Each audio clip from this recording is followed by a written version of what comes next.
It still says, nope, now we're live. Okay, what's up, everybody? Welcome back to Two Marks and a Spark. For the second week in a row, we're live. We're doing this on a Saturday this week because we're not doing this tomorrow. Because I'm not doing this tomorrow. I'm going to be watching the Super Bowl and probably getting drunk. Anyway, let's talk about some wrestling. Uncle Russ. Hey, how goes it? This was a one-show week, it felt like, because Raw and SmackDown, with the exception of one segment on pretty much both shows, were giant wastes of time. Yeah, there wasn't a whole lot happening. As far as the storylines and following up, on Royal Rumble, not a whole lot of progress has been made. No. I think Liv Morgan picked Jade. I think. Well, right? that was still a little unclear by the end of that. They didn't clarify anything. As far as the women's title picture, it's kind of a mess. It's a confusing mess. And not to mention the fact that they got this tag team situation, which seems to be going nowhere, Once in a while, you see somebody, the Viking, or I still call them War Machine. They show up on Raw. It's like, man, I haven't seen them in like 6 months. They showed up on Raw Monday. Well, okay. Whatever happened to the Motor City Machine Guns? All these tag teams, where are they? So little happened on Raw and SmackDown. I think we should talk about what we liked first. Okay. Let's get the positivity out of the way. We can rip these shows apart, and we probably will. I have a lot to say about SmackDown last night. I thought that was one of the worst episodes of wrestling they've done in a long time. I thought that show was awful. You say that almost every week about SmackDown. It gets worse. It seems to, doesn't it? Well, it's just not getting any better to be noticeable. I don't say this about Raw. Most of the time, I enjoy Raw. I'm very positive about Raw most of the time. Yeah. But SmackDown is a fucking disaster. Yeah, and it's not because they don't have any good talent on there. They got tons of it. But the booking, the storylines, they just the same old, nothing exciting going on there. This show goes nowhere every fucking week. Yeah, and it's the same show. You got the same old the wrestlers that were on top a few years ago, like Shinsuke Nakamura, The Miz, every week. Randy. Yeah, Randy. Don't forget about poor Randy Orton. He's in better shape than those guys, though, because they're just putting people over every week. The Miz and Nakamura has become like the Mike Sharp and the Barry Horowitz of this era. They never win. Yeah. I don't get it, especially with Nakamura. I understand The Miz. That guy should have never been anything more than a job guy. But no, I disagree, but that's all right. That's a whole other story. The Miz fucking sucks, and he proves it every week. Now, he won my respect by his in-ring ability. I never liked the gimmick, but I felt like he, for an outsider superstar adapting to wrestling, I felt like he was one of the early success stories. That's just my opinion. I will give him one thing. He had a pretty good match with Carmelo Hayes last night, which was maybe the high point of SmackDown. I'm not kidding. Miz's match with Carmelo Hayes last night was unironically perhaps the high point. It was pretty good. Randy Orton qualified for the Elimination Chamber. He's not going to win, but like, at least he's on TV. And you notice that all of the qualifying matches now are all trios, all three-way matches. And I didn't understand that. Didn't you? Why does it? It doesn't make sense to me either. It's nonsense. It's because they didn't have a plan. It sure feels like. So they're like, oh, we're going to toss Randy Orton, Solo Sikoa, and who was even the third guy in that match? I think it was Aleister Black, wasn't it? I'm pretty sure you're right, but he was fucking invisible for half the right thing. It wasn't a bad match. It was fine. It's just, but he won. was it this? He won by count out, and that's not anything to brag about. Right. I just, yeah. Look, this show goes nowhere. SmackDown doesn't do anything.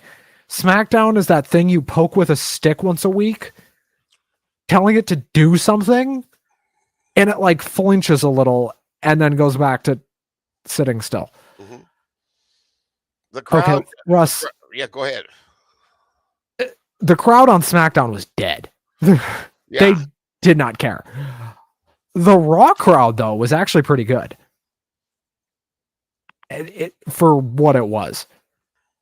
Let's talk about the best segment WWE's done maybe in a month, which was the Roman Reigns promo on Raw. Right. With CM Punk. This was unequivocally the best thing on both shows. Yeah, I think so. It kept and I know a lot of people liked that Cody Drew segment last night. I don't know why, but I know a lot of people liked it. Mm-hmm. Like, and I think some of it is people just really like Drew McIntyre. Oh yeah, I do. Like, people just really like Drew McIntyre, and I do too. Mm-hmm. I just wish he wasn't wrestling fucking Cody Rhodes every week. Yeah, I agree. Can he work with somebody? Can he work with Randy Orton? Can he work with Carmelo Hayes? Aleister Black, Damian Priest, Shinsuke. I could go on. Sami Zayn is on this fucking show and barely on TV. Mm-hmm. I mean, they could even have the Miz put him over. Since he's doing the favor for everybody else under the sun. I might as well, right? I mean, he's going to be laying down for Jade Cargill one of these days, and going for the women's title. Anyway, could happen. Yeah, but anyway, back to Raw. This Roman Reigns promo. Listen, most of Raw again was a snore. This is the only segment that mattered. If you don't believe me, go watch this show and oh my god. This whole show is just a mess. And it was the last segment of the show. Or no, not the very last, but it took several hours to get there. This is still running 2.5 to 3 hours a week. SmackDown is 3 hours for sure. Anymore, Raw usually runs between 2.5 and 3 hours, and it just takes forever to get to the point. And 9 times out of 10, it's the point that we know well ahead of time, the point that's coming. We can see it coming a mile away because it's something they've done a million times. Can I talk about speaking of something they've done a million times that we should have saw coming? I want to bring your attention to something that happened on Raw Monday that I had erased it from my brain because I wanted to pretend it didn't happen. And then I checked my notes and I was like, oh God, that's right. This happened.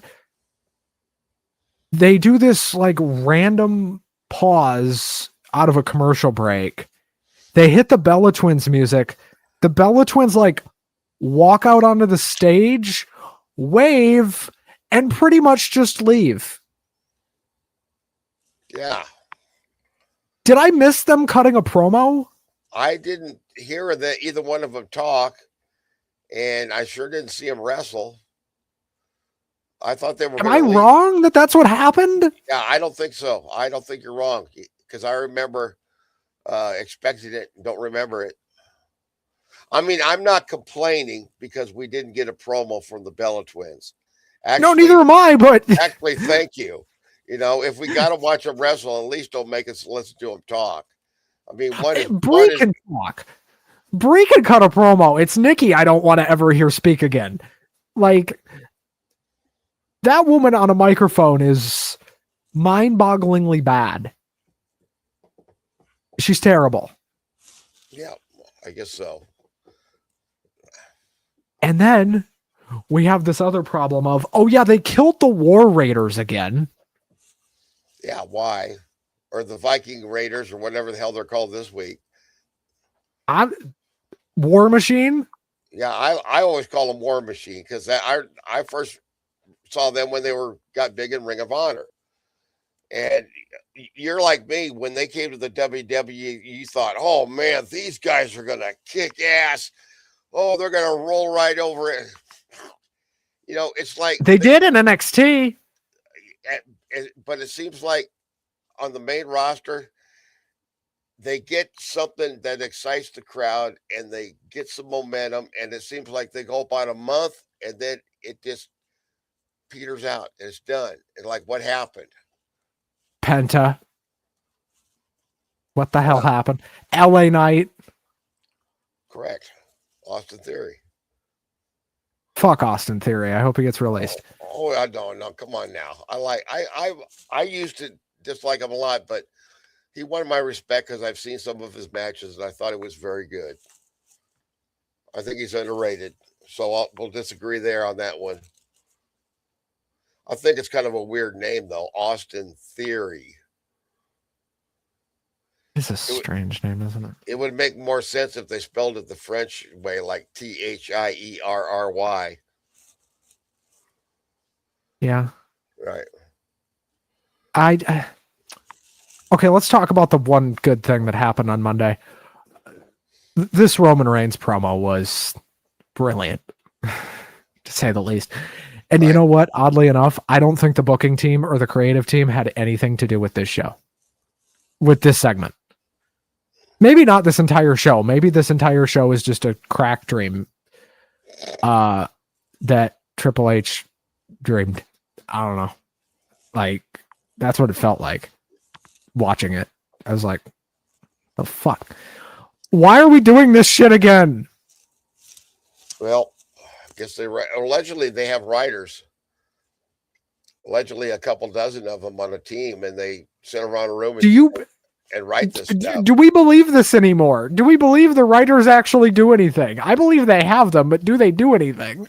Well, it's I think it's the same though. I mean, from what I understand, the final word is going to be Triple H, just like it was before with his father-in-law. Whereas the writers can write all they want, but it could get changed, totally turned around into something else. Your idea or your gimmick could be completely ripped off and given to a different wrestler. That kind of stuff happens all the time. Yeah. Do you want to know something, Russ? What's up, Ben? I've realized something as I've watched more Raw this year. They really like putting Roman Reigns on Raw when he should just be on SmackDown. Again. Yep. They always blur the line of distinction in their so-called brand split. He's a free agent, whatever the fuck that means. But it's like they invoked the idea of the brand split only when it's convenient for the storyline. Otherwise, you just kind of forget about it, Well, the winner of the Rumble has always been allowed to break the brand split anyway. Correct. Well, he was doing that before he won the Rumble. So. Right. Dude, I cannot believe how good this fucking promo was. So he starts talking about, who am I going to choose? Punk comes out, cuts him off. Pretty much buries Drew McIntyre. Yeah. And the entirety of SmackDown. Which, like, yeah, he was right. Like, SmackDown sucks.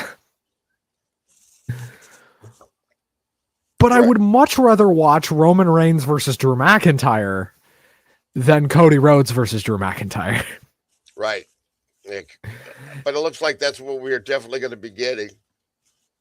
And looking forward Buddy, if that's not what happens, then I don't know what they're doing right now. How many weeks do we have to WrestleMania now? Is it about 6 weeks? More than that. Or is it?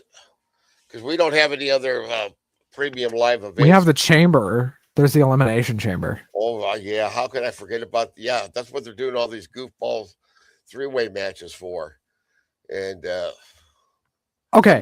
I'm not So, excited about that yet. as good as this promo was with Roman, this was weird because Punk comes out and he starts this whole thing talking about Finn fucking Balor, who Right. you'd be forgiven for forgetting he's here. Right. You'd be forgiven. And I'm like, Finn Balor, you beat that fucking guy. Yeah. Sure did. But, it just, I don't understand what they're doing with him either. They've got a couple of hits of a storyline going on there in their clubhouse, but it's unfolding very, very slowly. It's been the same story for 6 months. Yeah, I mean, it's the slowest moving soap opera I've ever seen in my life. I've seen fucking soap operas made for 80-year-old grandmas move at a higher rate of speed than this Judgment Day angle. What are we doing? Right. That goes back to what we were talking about with SmackDown. Same with the tension between the women.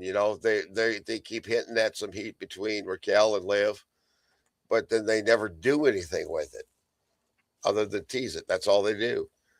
And also there's been with Ray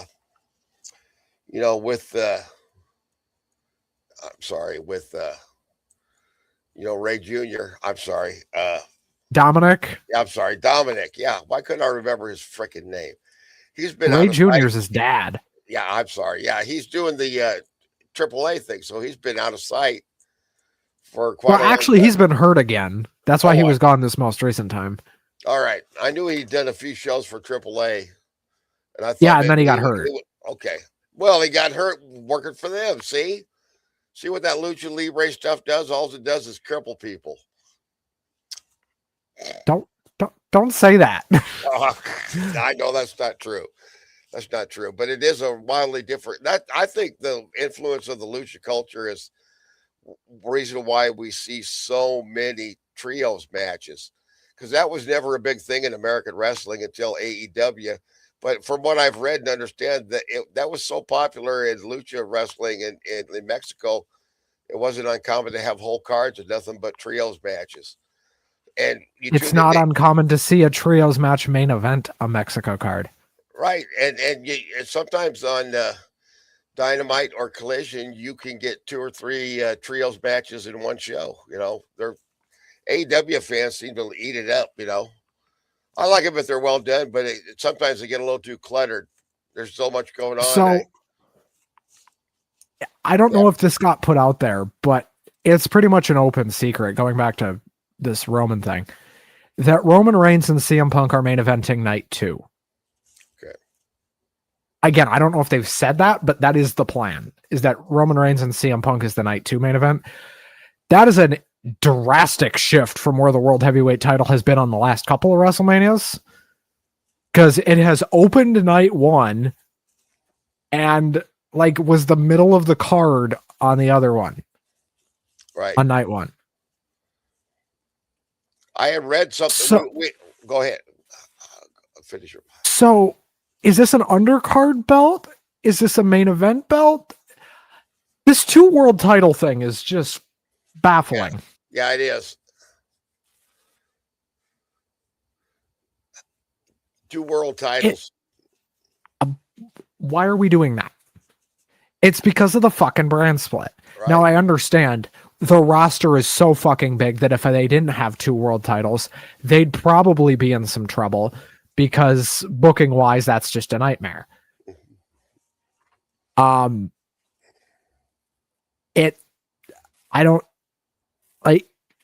They do just such a horrible job of booking the 2 titles, because one always feels a little more than the other, especially in this World Heavyweight titles case, though. In this iteration of the World Heavyweight Championship, it feels so much less than the WWE title. Yeah. Yeah, which it should be the other way around. They should be on level footing. Well, I just like the idea of having one world title. Call it the WWE World Title, and you can combine them however you want. The historians that really are into that, they want that world title that's got that NWA lineage going all the way back to the early part of the last century. But that's been gone forever, Butchered. and that ain't coming back. So I think it'd be hard to make a case that the world title that they have now.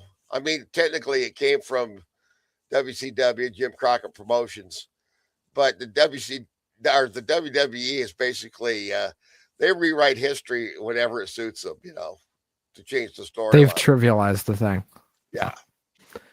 They're professional history rewriters. That's what they do. They change the scope of history by modifying it to make them look really good and make anybody else look really shit. It's unbelievable. So the apparent plan for WrestleMania as of now is night one will be the main event will be Cody Rhodes versus Drew McIntyre, where Cody Rhodes is winning again. Mm-hmm. Why, you may ask? I don't know. Right. I don't know what the plan for Liv Morgan is. I would presume it's Stephanie McCurr. That just makes more sense. There wasn't an announcement that we're going to see at WrestleMania. I don't know if this is confirmed or just a rumor. It would not make sense to give away this much storyline ahead of time, but Seth Rollins versus Braun Breaker, which would make a lot of sense. But why would they announce that at this point? That's why I'm thinking I'm not thinking that's a confirmed. That's if Seth is healthy. That is the plan if Seth is healthy. But that hasn't been announced because they don't know if Seth is going to be ready. Okay. Well, somebody got online and said it was confirmed, and I was very suspicious of that because they would have said if it was at least released by the company, you would have heard something about it on TV. Because that Seth would have come out on TV. Yeah, Seth Rollins returned, and they would have mentioned that. You can't believe all these people on the internet, kids. Sometimes they make things up.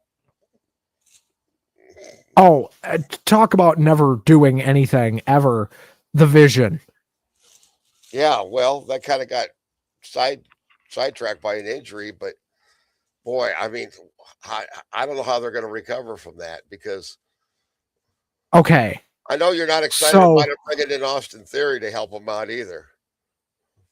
No, hear me out here. The Vision was fine when it was Seth Rollins, Braun Breaker, and Bronson Reed.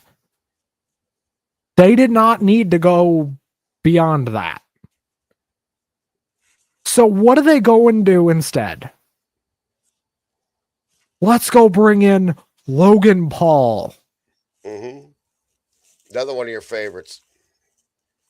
Not. Fucking asshole. I know. Yeah, I know. You really don't like him. Let's go and bring in Austin Theory. You guys remember Austin Theory? He's a total fucking geek. We're going to disagree on that. But, you're right. He's another one of those ones that Vincent McMahon wanted to push, but they never seemed to really know where to get him. See? Now, he doesn't look like... There's that fucking...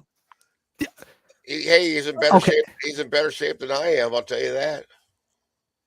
Producer Damon, does this guy look like a geek to you? Break this tie. No, he's a fine-tuned athlete. He's very handsome. There you go. Why are you lying? Anyway, we've spent 25 minutes talking about WWE being horrible. Let's shift focus here. Let's talk about something I actually enjoyed. Yeah. The best show of the week? By default, but yes. Dynamite. I thought this show did the exact opposite of what WWE did this week. Right. I think it's interesting how WWE is looking now like AEW did a year or two ago. Remember when they had a big surge, when they went on Netflix, and then in a year they pissed away half their audience. AEW feels like they're on the upswing, and I thought It does. it was a pretty good show. And didn't it start off with the promo from MJF, if I remember right? No, we started with a trios match. It was the Death Riders versus the Don Callis family, which is a match we've seen before. Yes. But it was different combinations from both. So it was John Moxley, Pac, Daniel Garcia against Konosuke Takeshita, El Clan, and Josh Alexander. Josh Alexander's starting to get more TV time, which I'm good with. Right. Me too. That guy's really good.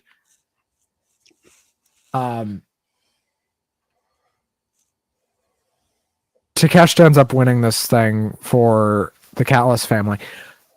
I really hope they're going to put the world title on Takeshita soon. Like, that's a guy that they could just strap a rocket to his ass. I know that. And he the way the crowd responds to him too, I think they need to get him away from the Don Callis family, give him a babyface turn. And he would be set up to feud with a whole lot of people, The Rainmaker, for example, Yeah, go ahead. Yeah. Him and Kenny have had great matches. And we'll talk about Kenny in a minute, who, by the way, looks better than he did before he got diverticulitis, which sounds insane, but dude is moving again. He's moving. He keeps talking about how he feels in better shape, and I'm starting to think it's not just talent because he looks a lot healthier in the ring. He's a lot faster. He looks younger than he did a couple years ago. Yeah, he does. It's strange, Usually it's the exact. We then had a mixed tag match. That for a mixed tag match was pretty good. It was Tony Storm and Orange Cassidy against Jordan Oasis and Brittany Brooks.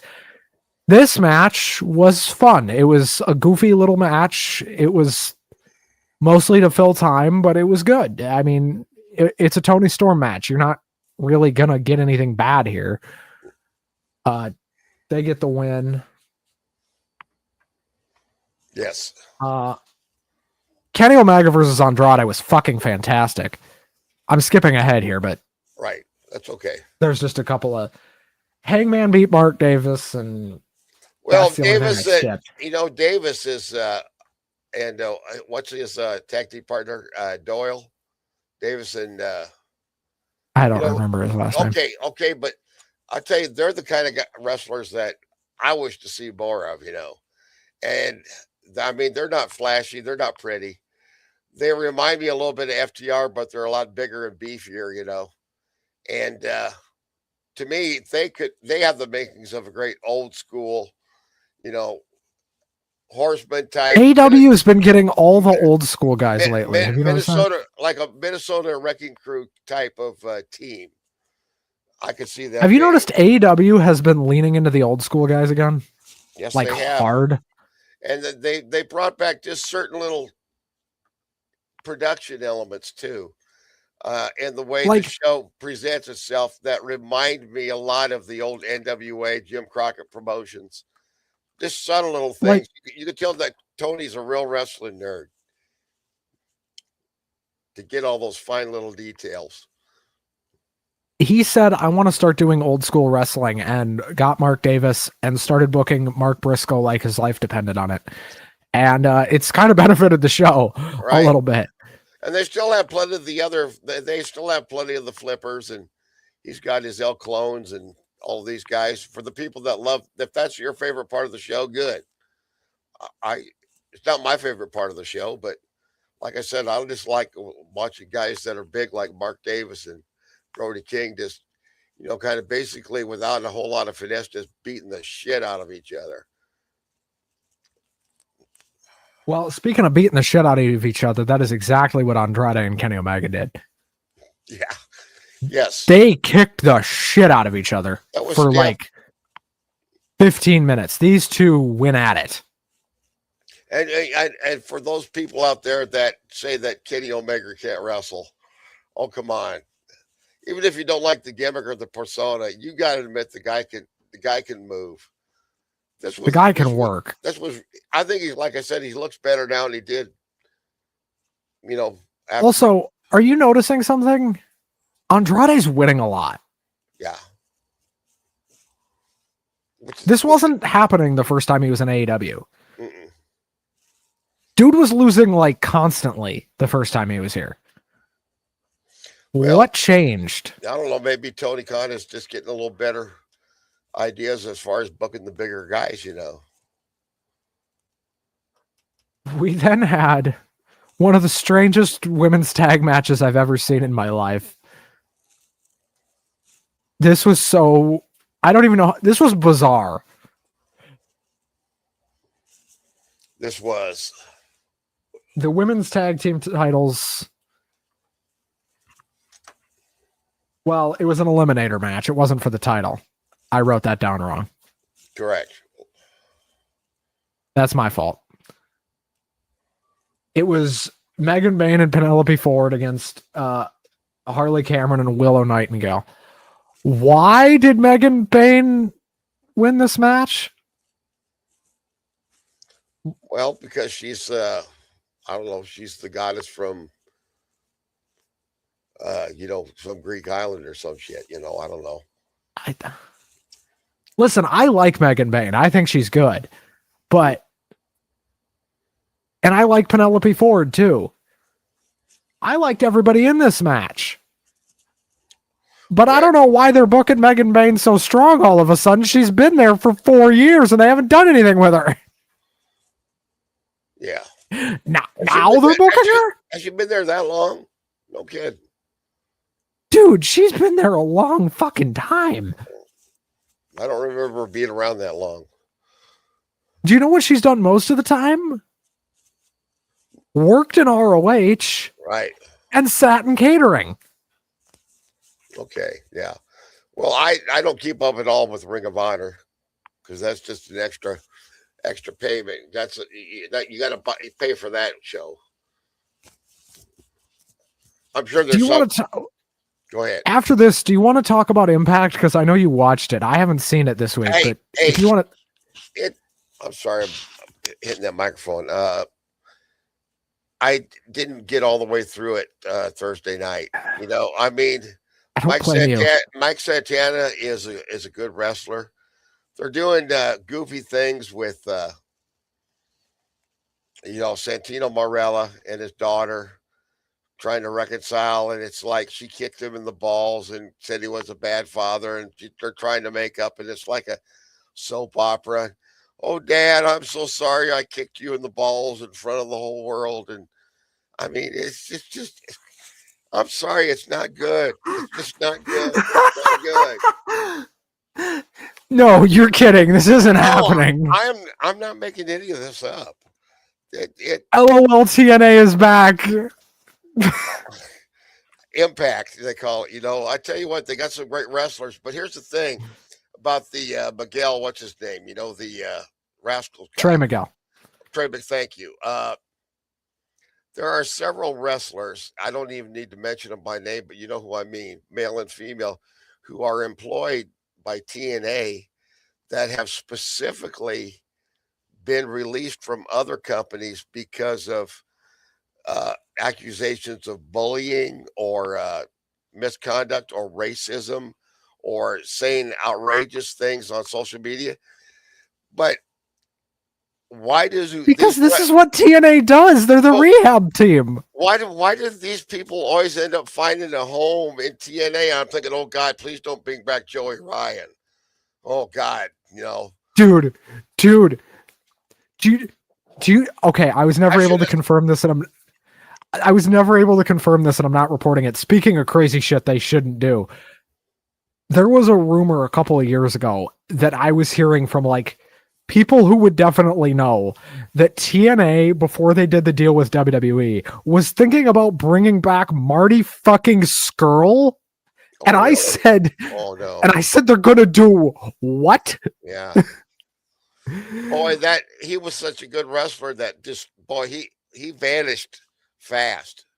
He was Well, gone. he was part of the movement a couple of years ago.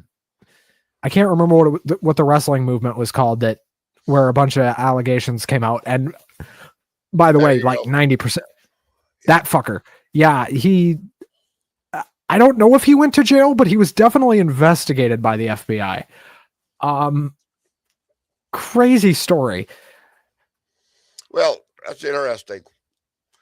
You know, Again, somebody. I was never able to confirm that almost happened, but like that was a rumor that like that close.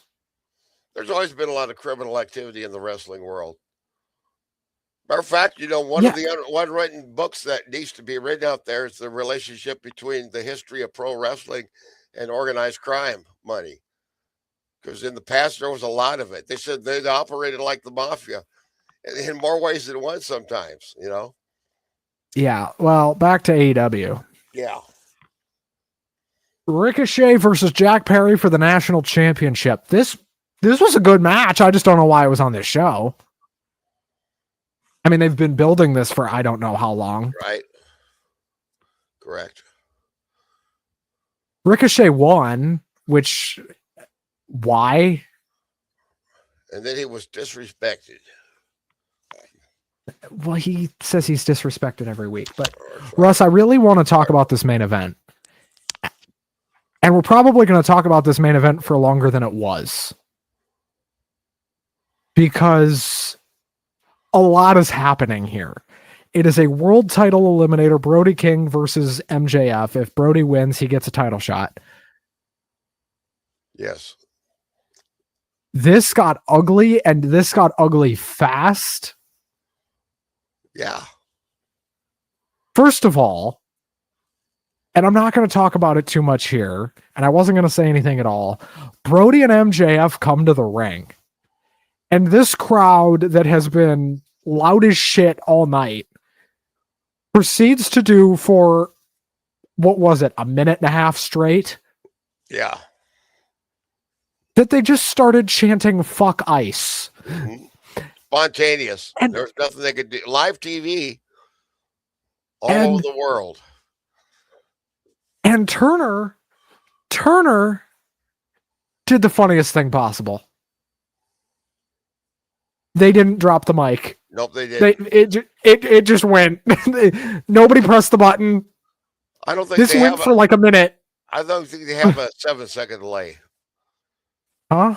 I don't think they must have. They always used to talk about a 7-second delay on a live broadcast where you could take out the cuss words. They've dropped shit out before. Yeah, but, they don't are doing it this time for sure.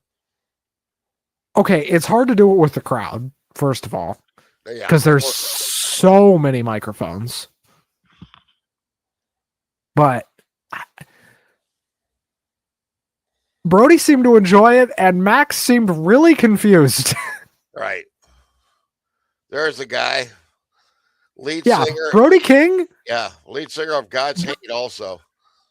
Brody King thought this was fucking hilarious. I just want to point that out. Like, pardon me. Brody King is standing in the ring about to just absolutely assault Maxwell Jacob Friedman.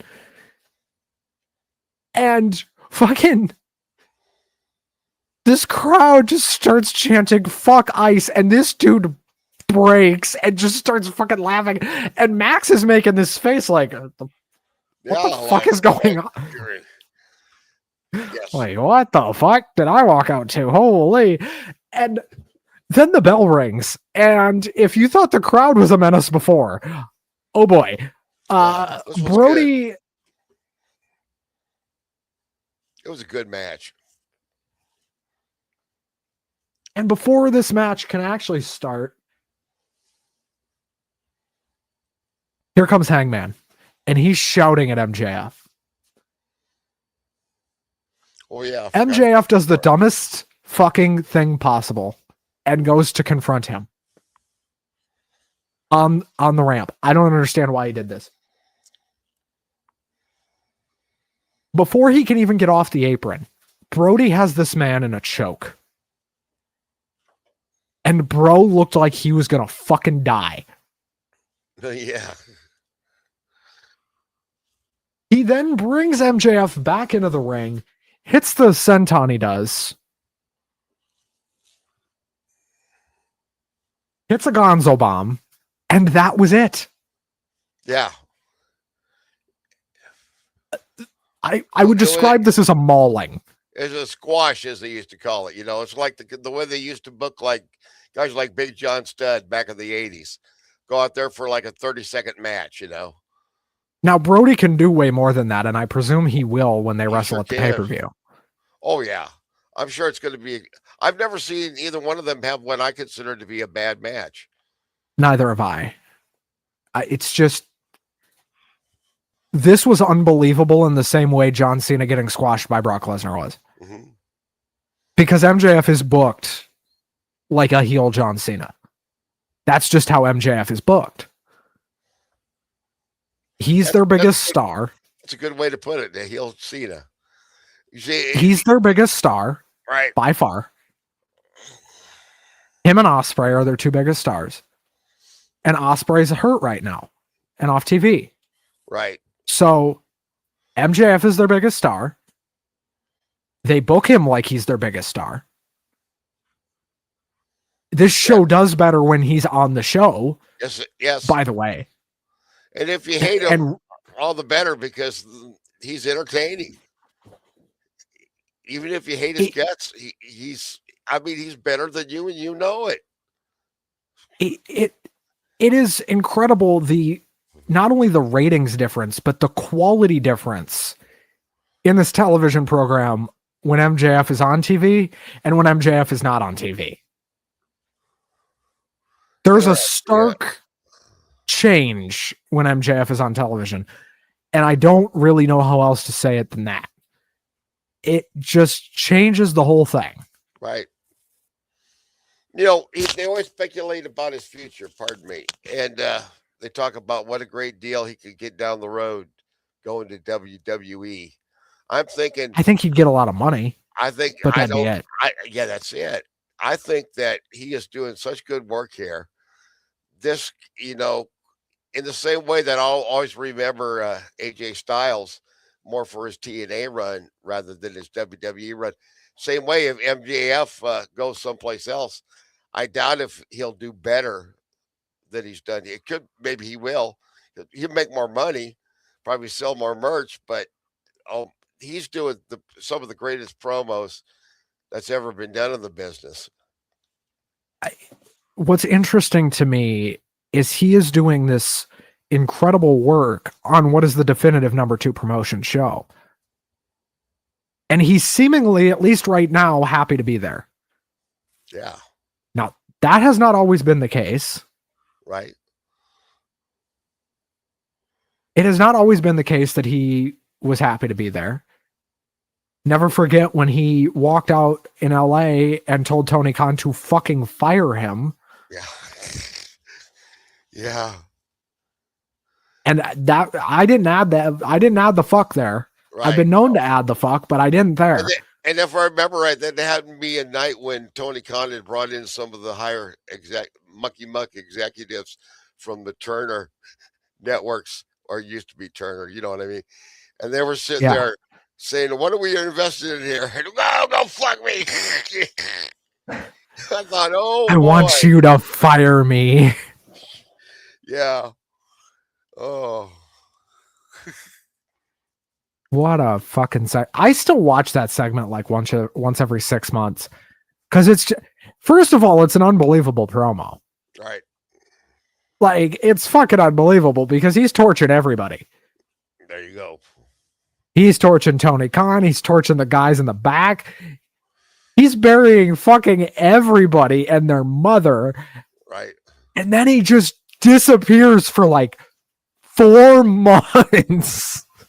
Need a little time off, didn't he? Well, I think he was trying to get fired. Yeah. Didn't work though. I wouldn't fire him. No, that's money. He's money. Even if he went out on national television when your biggest investors were sitting backstage and dropped the F-bomb on national television like 17 times. I'd say that is why he has money, is because that gets eyeballs on the product. That doesn't turn people away anymore. That gets people tuned in, you know? All right, Russ, we both know what the best show of the week was. What's Yes. your grade for Raw? My grade for Raw would be a C. Your grade for Dynamite? My grade for Raw is a D, by the way. I I'd enjoyed say- one segment on this show. I'd say maybe a C minus. C plus for SmackDown. You would give that fucking SmackDown episode a C plus? No, I mean a D plus. A D plus. That's what I meant to say. Oh, good. What's your grade for Dynamite? Probably about a B plus. It was pretty good. I would go A minus on Dynamite. Yeah. It was just a great episode. Oh, well, another great match I watched this week. You know, you didn't see this one coming. What? Mike Rotunda and Barry Windham versus Iron Sheik and Nikolai Volkov, managed by Freddie Blassie at WrestleMania 1. I would give that a solid B plus for my week's wrestling. I found that's on Netflix. Go look it up. WrestleMania 1. You might enjoy it. You might enjoy it more than you did Monday Night Raw. Russ is back in the vault. Good to see. Yeah, I love the vault. I would give Dynamite an A minus, and I would give SmackDown a double F. Yeah, well, it fucking fail. It was a stinker, and we still don't have. Look at the writers. There you go. Hey, they look like a bunch of nerds. Look at there. Some of them are even wearing neckties. People that wear ties to work have my sympathy. Unless you're doing it because you like to do it, then you're just a nerd. But or an idiot. If you'd like to do it, if you have to do it, then you have my sympathy. Russ, before we end this show, yes, sir, and do our usual thing at the end here, who would you rather see Liv Morgan wrestle at Mania? Jade or Stephanie Vaquer? Stephanie Vaquer will be a bigger match. I would love to, I'd like to see Jade succeed, but I think that the money match is going to be Stephanie Vaquer. I agree with you. I think they'll. Now, I got a feeling they're going to put Jade against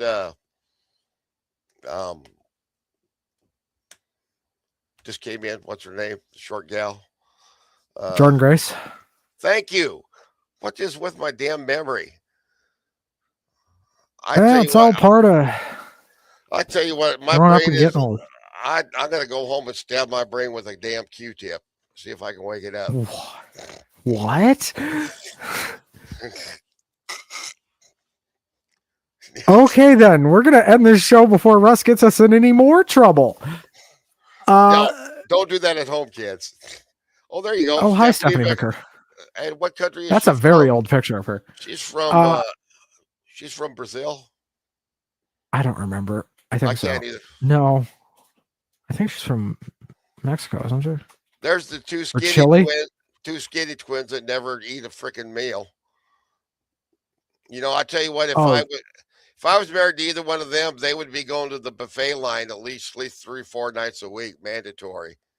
There you go, Austin Theory. Stephanie Vaquer is from Chile. Oh, okay. Hi, Kenny. All right, thank you. My apologies to the good people of Chile. I don't know where Damon's finding all these pictures, but some of these are good. Yeah, there's a guy that looks like a wrestler. Doesn't he? Can actually wrestle. Thanks again to Raw Live Studio for providing the studio for our show today. Hello, Logan Paul. Go fuck yourself. Hey, if he could, he probably would have done it by now. Well, yeah. As I was saying, though, thank you to Raw Live Studios. He'd do it online too. Sell tickets. Probably. Crazy fucker. Anyway, folks, we will be back here, I believe, next Sunday. We're going to be back on Sunday next week because the only reason we're not doing it. Wait, we might be doing it Saturday next week too. I just remembered something. All right. Saturday or Sunday next week for sure. And as somebody once said, we'll be back. Talking about more wrestling, doing more bullshit. Thanks for hanging out with us, y'all. We will see you next week. Go follow me on Twitch, twitch.tv/BenGames99.